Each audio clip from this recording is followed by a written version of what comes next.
I'm 34M, and if there's one thing I've learned about my family, it's that they love to remind me where I supposedly stand.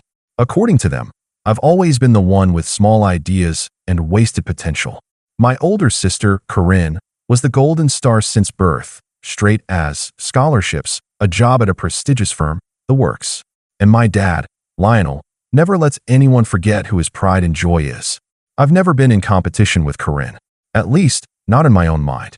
I like different things, building, designing, fixing what people threw away. While she was on debate teams and internships, I was in the garage with a pile of scrap wood, turning it into furniture. My mom used to shake her head and call it a hobby. My dad called it playing handyman. Corinne just smirked and asked me if I'd be taking orders for birdhouses when she got her first apartment. I laughed it off for years, but that stuff sticks to you. Anyway, fast forward to last year. I'd been working quietly on my own business. Nothing flashy, just a small workshop and storefront downtown where I could sell custom pieces and take on bigger commissions. I didn't tell my family much about it because honestly, I didn't want their opinions hanging over me. But when it came time to open, I figured, fine, I'll extend an olive branch. I typed out a short message in our family group chat. Hey, just letting you all know I'm opening my own business this weekend. Would love to see you there. I didn't expect confetti emojis or applause, but I wasn't prepared for how quickly they managed to ruin it. Corinne was the first to respond. We're busy. No explanation, no congratulations. Just those two words. My dad followed right after. Don't expect support from us. Focus on being realistic instead of chasing things that won't last. I just stared at the screen for a minute. My thumb hovered over the keyboard, a dozen sharp comebacks swirling in my head. Instead, I just typed one word back. All right. That was it. I didn't push, didn't argue. I put my phone down and went back to sanding the edge of a walnut table I'd been working on for weeks. But here's the thing. My dad thinks silence means defeat. Corinne thinks disinterest means superiority. What neither of them realized was that I had already set things in motion far beyond a simple weekend opening. Because 2 days later, when Lionel unfolded his morning newspaper at the kitchen table and Corinne scrolled through the same headline on her phone, their expressions must have shifted from smug dismissal to something much sharper. And that's where things really started to spiral. Want me to continue into what they saw in the newspaper and how the drama escalates? Here's the continuation of your slow burn, detailed Reddit-style story. Still in first person, still casual, keeping the family toxic and villainous while the tension rises. I'll stop again at a sharp turning point so you can decide when to push forward. I don't know exactly who opened it first, but the headline that morning was impossible to miss. A full spread in the local paper with a photo of me, standing in front of my new storefront, arms crossed, smiling like I hadn't been told my entire life that I'd never amount to much. The headline read, "Local craftsman opens high-end workshop, already has waiting list of clients." Now here's the thing. I didn't call the newspaper. I didn't buy ad space. One of my early clients, a gallery owner named Sabine, had been so impressed with my work that she pitched the story herself. I didn't even know it was coming until the reporter called to ask for a quick interview. It was short, maybe half an hour. I talked about why I loved building, how I'd started in my dad's garage, how I wanted to create pieces that would last longer than anything mass-produced. Nothing fancy, nothing cocky, just honest. But when my family read that, oh, you'd think I had declared war. The family group chat, which had been quiet since my "all right" message, lit up like a bonfire. Corinne, seriously? You let the whole city know before your own family. Dad, you're embarrassing yourself. This article makes you sound like you think you're some kind of visionary.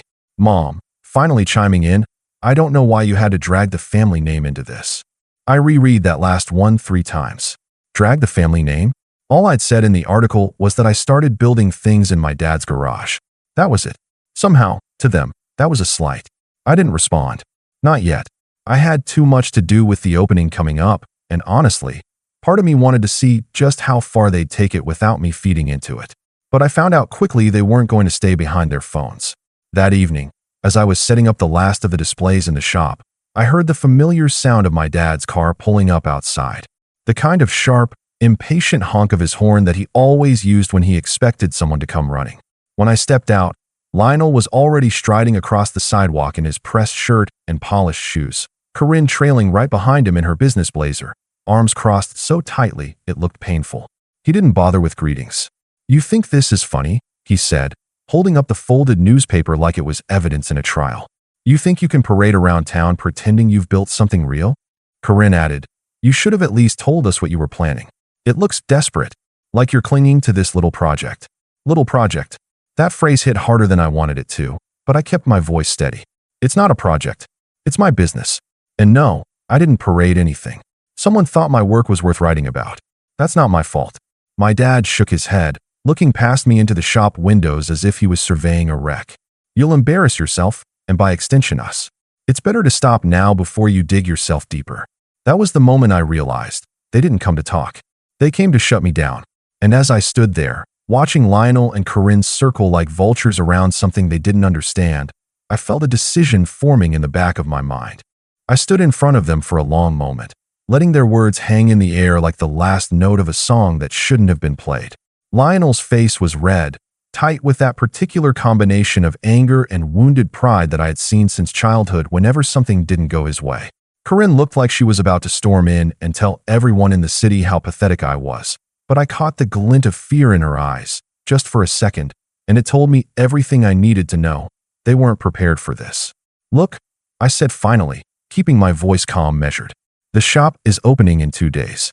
If you want to come, fine. If not, I'll see you on the other side. Corinne scoffed. See us on the other side? What does that even mean? It means, I said, glancing at the rows of freshly finished furniture, the stacks of hand-carved cabinetry, the polished countertops that reflected the warm light just so, that this is happening with or without your approval. They exchanged a look, a silent communication I didn't need to hear. My dad's lip curled, half in contempt, half in disbelief. He had spent decades controlling everything in our house. The way holidays were celebrated, the school awards I was allowed to receive, the friends I could spend time with. And now, here I was, standing in front of him with something concrete, something public, something that people actually wanted, and he had no say in it. Corinne stepped forward, hands on her hips, her voice sharper now. Dad's right. You're going to make a fool of yourself. Everyone's going to see this and think, well, I don't even know, that you're desperate, that you've been coasting on some childish hobby all this time, and suddenly decided you could compete with real business people. I smiled faintly, a slow smile that didn't reach my eyes but was just enough to make them uncomfortable. Funny, I said, because the people who've come to see me already, the ones who pre-ordered, the ones who read the article, they don't seem to think that. That was enough to make Lionel's jaw twitch. He looked like he wanted to yell, but then Corinne stepped up, trying to regain some control. You didn't even warn us before this article came out. You dragged our name through it, through the entire neighborhood, without so much as a word to us. I shook my head. The article mentioned you once, just that I learned to build in the garage. I didn't say anything else. You weren't dragged anywhere. I wasn't even thinking about you when I agreed to the interview. Corinne blinked, frustrated, as though my refusal to grovel or acknowledge their perceived offense was a personal attack. You think you can just ignore us? That will stand by and let you make a spectacle of yourself. I stepped past them into the shop, letting my movements deliberate, confident. Make a spectacle? Maybe, but a spectacle that people want to see. I gestured toward the showroom floor. Look around. Everything in here is custom-made, built to last, sold to people who appreciate quality, people who pay attention, not people who judge based on old grudges. Lionel huffed, his face darkening. You'll never last. You don't understand business. You don't understand networking, branding, strategy. You're going to burn through everything you've got, and then what? Come crying back home. Corinne rolled her eyes. Exactly. And meanwhile, the rest of us have real careers, real achievements. You're setting yourself up for failure. I didn't respond immediately. Instead, I walked past the front display, where a freshly polished dining set gleamed under the lights, and toward a large custom shelf I'd built the week before. I ran my hand along the edge, feeling the smoothness, the precision. The wood smelled faintly of cedar and varnish, and for a moment, I let myself breathe in the small victory that had nothing to do with them. Then I turned back. You know what's funny? I said, I've spent years hearing that I wasn't trying hard enough, that I wasn't focused, that I wasn't serious. And yet, here I am, standing in my own shop, selling pieces people actually want, orders lined up for the next 2 months. And you guys, well, you're standing outside, judging, as usual. Corinne opened her mouth, then closed it. Lionel's hands clenched at his sides. I could feel their frustration, the way it radiated off them in waves, because for once, they had no leverage, no control, nothing that had worked for decades. and it was delicious, even if I didn't let it show fully. The next 2 days were tense. I finished final preparations for the opening, stocking the shelves, checking that every detail was perfect, while I kept one eye on the family, who I knew weren't going to let this go quietly. Corinne called me at least 3 times a day, her voice sharp but laced with forced calm. "Are you sure this is a good idea? People might think this is amateurish." I reminded her gently each time. "Orders have already been placed. People already know about it. I'm ready." Lionel didn't call, but I could tell from the texts he sent to Corinne that they were plotting, discussing, trying to figure out how to undermine me before the opening. It wasn't subtle, but I wasn't going to let them know I saw it. The morning of the opening, I arrived at the shop just before sunrise. The streets were quiet, the air crisp, and the shop gleamed like a promise. I unlocked the door, did a final walkthrough, and then stepped outside to hang the small banner I'd had printed. "Grand Opening, Custom Creations by Julian." And then I saw them. Lionel parked across the street, immaculately, and Corinne stepped out of the car like she owned the pavement. My mom was with them this time, clutching her purse tightly, eyes scanning the sidewalk as if she expected people to stop and admire them instead of me. I took a deep breath. They were here. I had expected them to boycott, to ignore, to do whatever petty thing they could, but standing there, watching them hover just off the curb, I realized they were planning to make a scene. I unlocked the shop door and turned to my employees, who were setting up the last of the displays. "Whatever happens," I said quietly, "don't let them get to you. Today isn't about them. It's about what we built." A few minutes later, the first customers arrived. I greeted them warmly, showed them pieces, answered questions. Everything was going perfectly. And then, from the corner of my eye, I saw Lionel stepping toward the door, Corinne just behind him, their expressions shifting from irritation to something sharper. Rage, maybe humiliation, definitely a sense of entitlement being bruised. And that's when the first words came out of Lionel's mouth, loud enough for the entire shop to hear. "You can't do this here. You have no right. This is ridiculous. People will see this and think." I cut him off, calm but firm. "You're welcome to stay, but I won't let anyone disrupt my opening." Corinne leaned in, smirking. "We're just here to save you from embarrassing yourself." I smiled at her, a slow, measured smile. "If saving me from embarrassment means showing everyone what you think of my work, go ahead. I've got nothing to hide." And that's when the first crowd of customers, who had just started trickling in, noticed them. Some whispered, some stared, and some pulled out their phones. The moment I had been anticipating, quietly, carefully, finally arrived just as the shop started filling with customers. Lionel and Corinne had no idea how ill-prepared they were for what they were about to walk into. I had learned early on in life that they thrived on intimidation, on control, on the assumption that they could make anyone feel small with just a word or a gesture. But now, the tables were turning. It started small. A woman with a stroller paused near one of my display tables, pointing to a hand-carved bookshelf. "Excuse me," she said, "did you make this? It's beautiful." "Yes, I did," I said, stepping forward with a gentle smile. "All of it is handcrafted." Her face lit up. "I've never seen anything like this. Can I take a closer look?" I nodded. She wandered from table to table, examining the pieces and murmuring appreciations I had longed to hear from someone outside my family.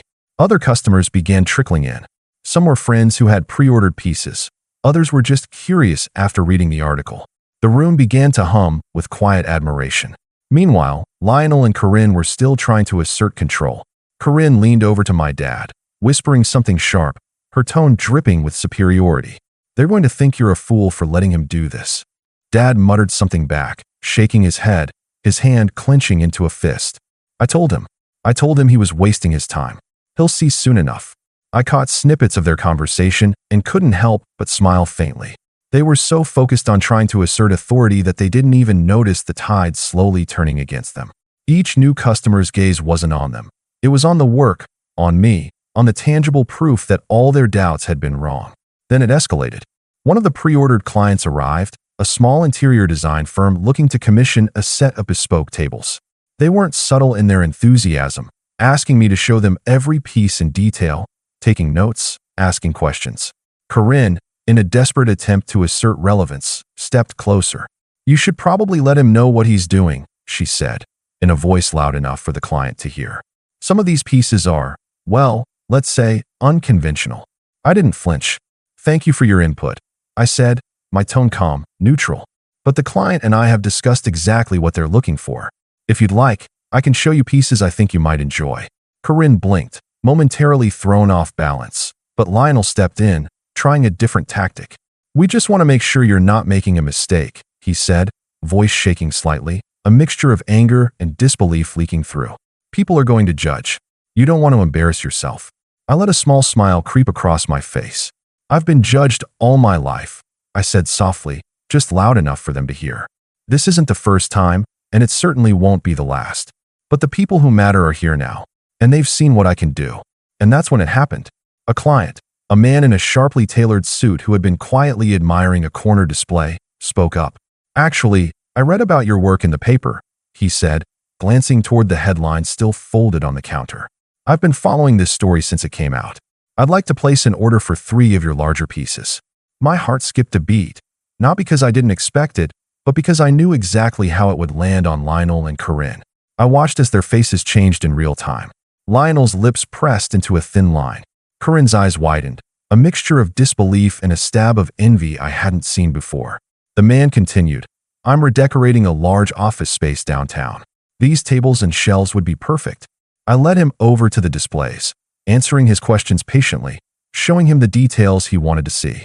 All the while, Lionel and Corinne hovered behind him, like shadows, still trying to assert influence, but now powerless. Each question the client asked me, each expression of interest, each note he scribbled in his portfolio, was another silent victory.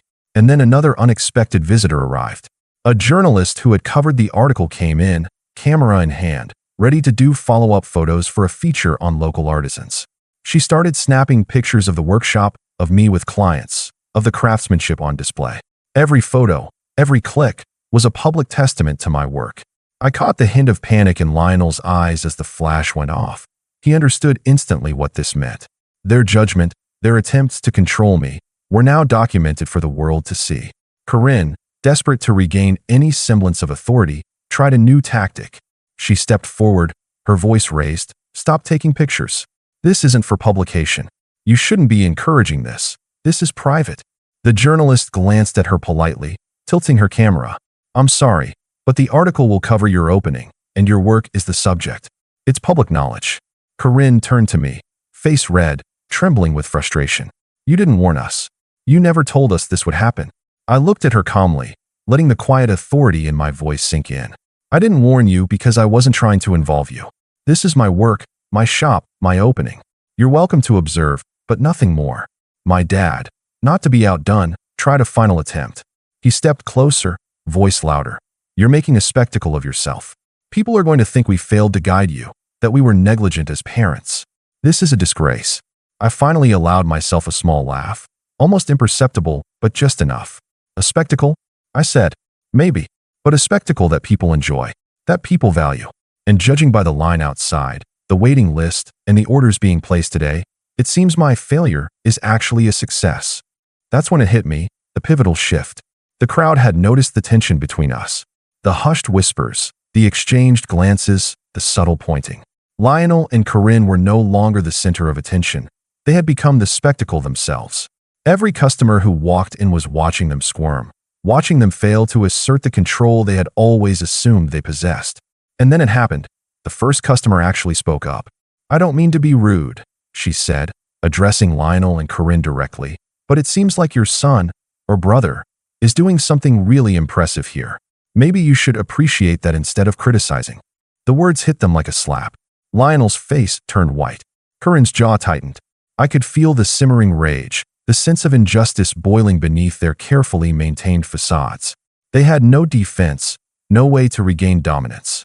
Every word, every gesture they had used to belittle me over the years had been flipped back on them, in the most public, undeniable way possible. I watched them, quietly, patiently. The power was mine now, not because I had forced it, but because it had revealed itself naturally, through proof and patience and preparation.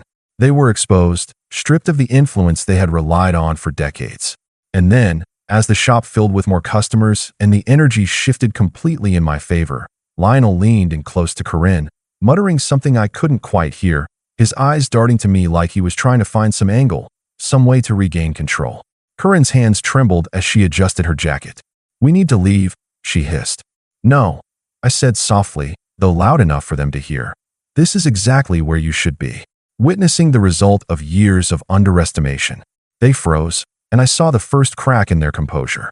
My mom, who had been silent until now, wrung her purse straps nervously, her lips pressed together. I could see the shame beginning to mix with anger, creating a cocktail they were clearly unprepared to handle. And that's when it happened. A knock at the door from someone who shouldn't have been here, someone they hadn't accounted for. Their eyes widened, recognition dawning, and I realized immediately the next move was mine. The knock at the door was deliberate, steady, and carried with it a weight that made both Lionel and Corinne flinch visibly. My hand paused mid-motion, adjusting the display, as I glanced toward the entrance. The customers shifted their attention slightly, sensing something out of the ordinary, but they stayed quiet, curious. When I opened the door, I wasn't greeted by anyone new. It was someone familiar, someone they couldn't influence or intimidate. Someone who could, with just a simple gesture, undo all the carefully curated image of control my family had built over decades. It was my cousin Ezra. Ezra, who had spent his whole life reveling in putting me down, showing up at family events to humiliate me publicly, and acting like he was the model child while I was the joke. His smile was calm, almost smug, but there was a calculation behind it, like he had just been waiting for the perfect moment. "Julian," he said, his voice smooth, almost too polite. "I heard about your grand opening. Congratulations. I thought I'd see it for myself." The room went cold for a second. Lionel and Corinne's faces froze, shock flickering into panic. "You," Corinne spat, her voice sharp and angry. "What are you doing here?" Ezra smiled faintly, glancing past her to look at me. "I'm here to see the shop, of course, but I thought I'd bring a little something along." And with that, he held up a folder thick with papers. I didn't need to read them to know what they were. The culmination of years of preparation, careful research, and quiet planning. Documents, contracts, agreements, letters of intent. All the proof that I had quietly built the foundation for a full takeover of my family's assumptions and their little empire of control. "You've been busy," Lionel muttered, almost under his breath, as his hand went to his forehead. "I have," I said, calmly stepping forward. "And this is the part where it counts. This," I said, gesturing to the folder, "is everything that shows I don't need anyone's approval, and more importantly, it's everything you can't control." Ezra nodded, handing the folder over to me. I set it on the display table, opened it carefully, and began spreading out the documents. The customers' murmurs grew, intrigued. I didn't rush. The point wasn't speed. It was the slow, deliberate reveal. Corinne tried to intervene. "Wait, what is that? You're just showing private family matters here." I looked at her, calm, controlled, letting each word land. "No, these are agreements, legal documents, and proofs of ownership that demonstrate what I've built while you were busy assuming I would fail."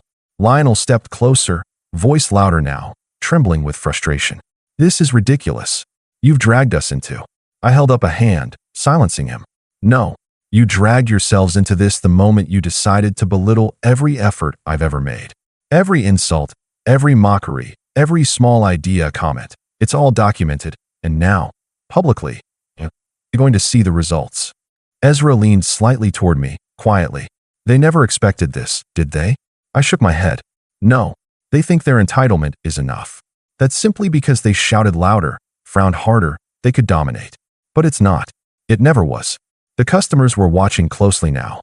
Some whispered among themselves, eyes darting between my family and the spread of papers that detailed contracts with suppliers, pre-orders, even letters from city officials praising the shop's contribution to local commerce. Every document was a testament to months, years, of preparation that my family had ignored, mocked, or attempted to belittle.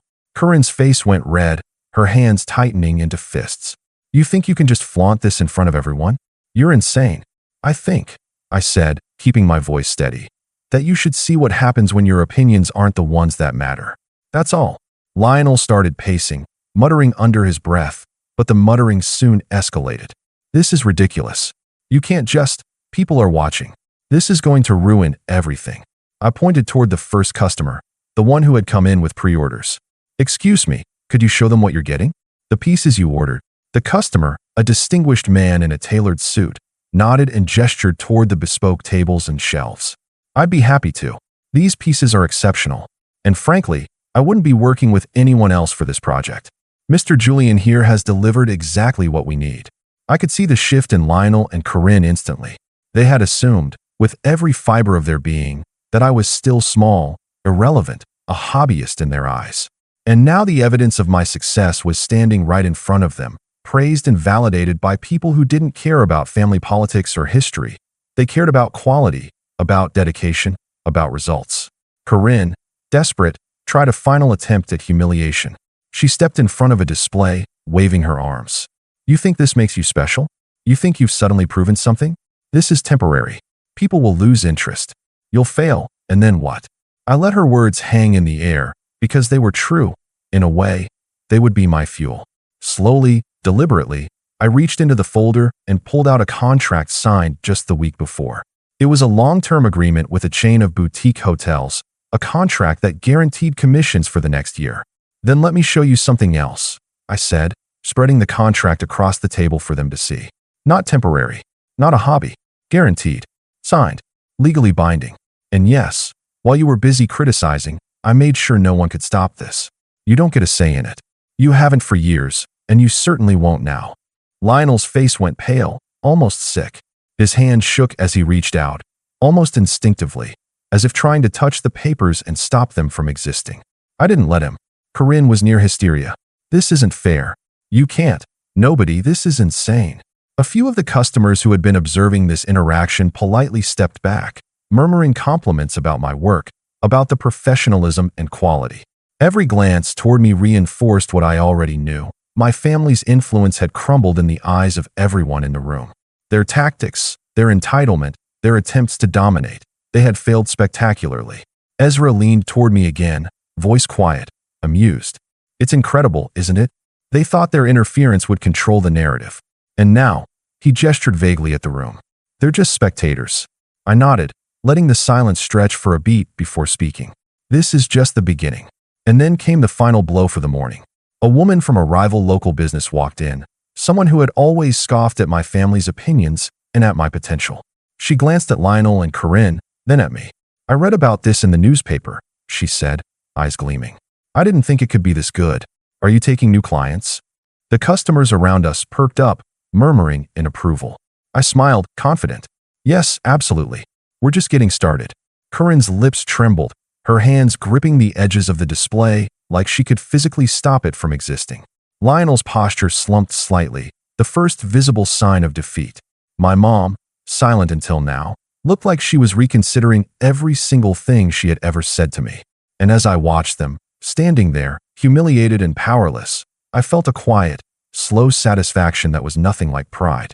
It was vindication, the long, steady kind that comes from planning and patience. I had opened my shop. I had done what they said I couldn't. I had quietly built leverage, reputation, and undeniable proof of success.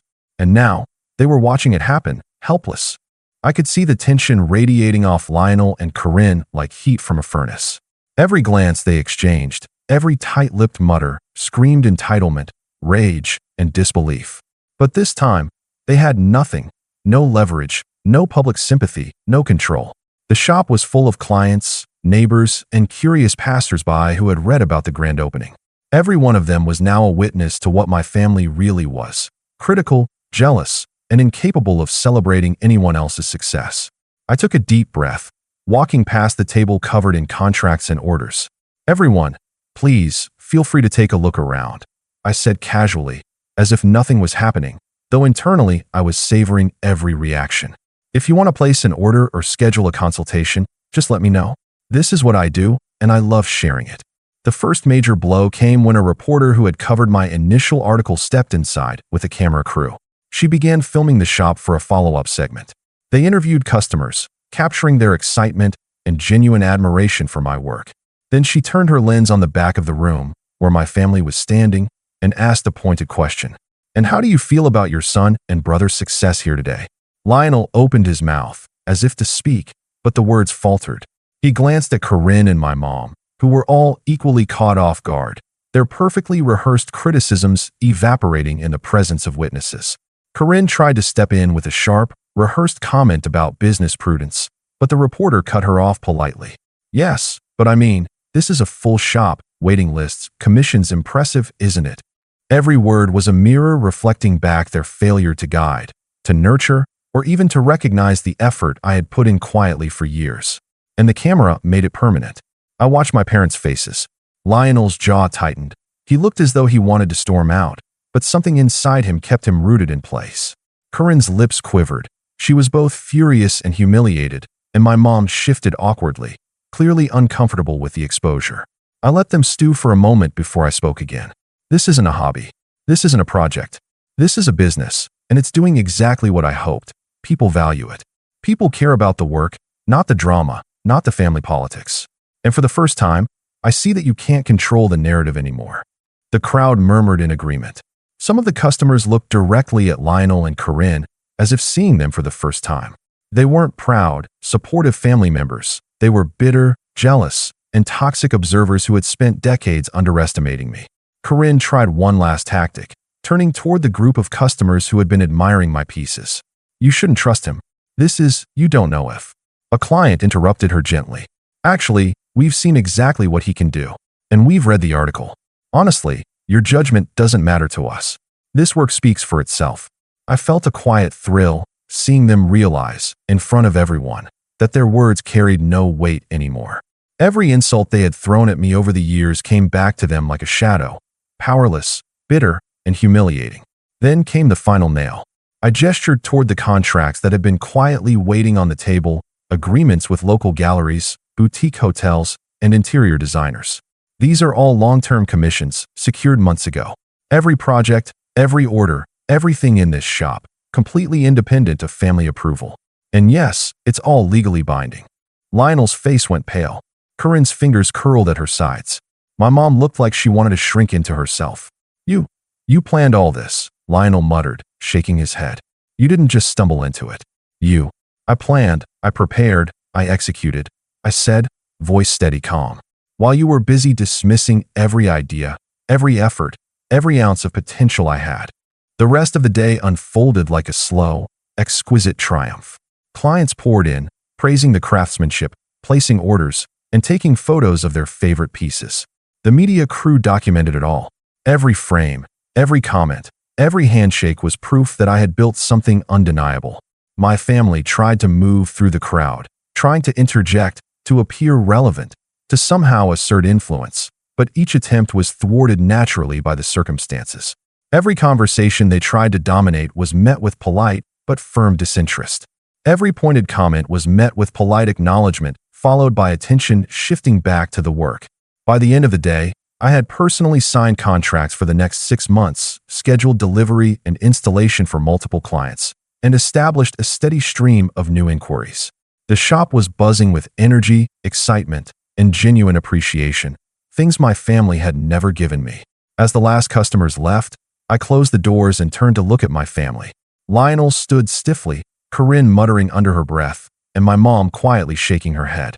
You see this, don't you? I asked calmly. This isn't luck. This isn't chance. This is what can happen when someone actually applies themselves instead of tearing others down. Corinne's face twisted, trying to summon the venom she had used all her life. You think this makes you better than us? I shook my head. Better? No. Independent? Yes. I don't need your approval. I never have. Lionel opened his mouth again, but nothing came out. His authority had evaporated, replaced by the undeniable proof of my success. He looked like a man who had finally realized that his control over me and his attempts to dominate my life were gone forever. My mom finally spoke, voice tight with frustration. You didn't need to prove anything.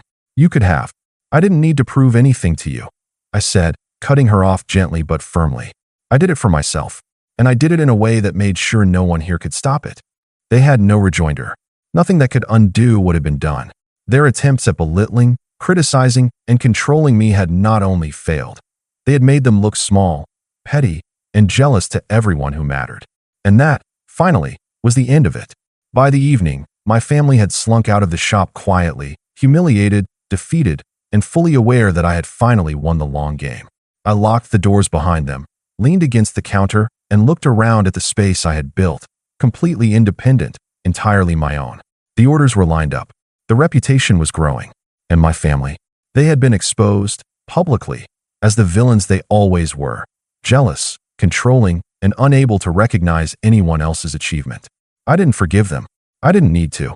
They had spent years undermining me, and now the evidence of their toxicity was on display for everyone who mattered. And as I closed the shop for the night, I realized something that had never been true before. I didn't need them, not for validation, not for support, and certainly not for approval. I had finally, completely outmaneuvered them. And for the first time in my life, the victory was mine alone. Thanks for watching. Share your thoughts in the comments. If you like this story, don't forget to like and subscribe for more content like this.